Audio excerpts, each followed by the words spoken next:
responsibilidad.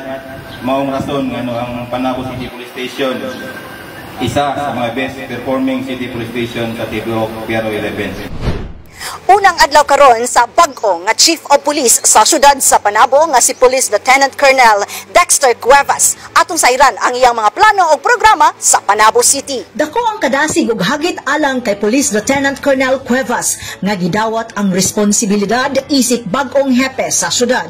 Atol sa turnover ceremony nga gitambungan mismo ni City Mayor Jose E. Relampagos nga nahimong guest of honor sa maong programa. Ang pag-turnover ni outgoing Chief of Police Police Lieutenant Colonel Jess Anthony B. Maghirang ngadto kang incoming officer in charge Police Lieutenant Colonel Dexter R. Cuevas gipahitabo sa Panabo City Police Station, Barangay JP Laurel, kauban ang hanay sa kapulisan. Si Police Lieutenant Colonel Cuevas miabot gikan sa iyang katungdanan isip Chief sa Provincial Investigation and Detective Management Unit sa Davao del Norte Police Provincial Office.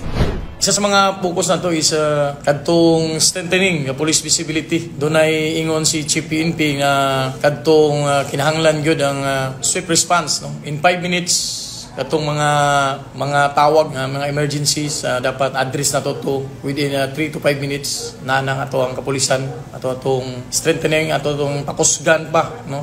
Dapat ma-develop ni sa atong mga kapulisan sa field nga naadayon. Then katong commitment nato to anti-illegal drugs, hate crimes and fight criminals, dili na pwedeng mawala. Actually ang trabaho lang sa police is duha lang, kadtong crime prevention and crime solution. Makita na nato ang ato ang kapulisan diha sa mga kanto karon, felt nato na sila ready to serve the Panabuans. Then third katong of course development, moral and welfare of personnel in Panabo City Police Station. Under my watch, rest assured sa tanang mga taga-Panabuans, mediocrity and complacency have no place in Panabo City Police Station. Anausab ang dakong pagpasalamat ni outgoing Chief of Police, Police Lieutenant Colonel Jess Anthony B. Maghirang sa kapulisan sa PNP Panabo Station sa paghatag og kusog sa pagpatuman sa mga programang iyang gipangusgan sa iyang liderato.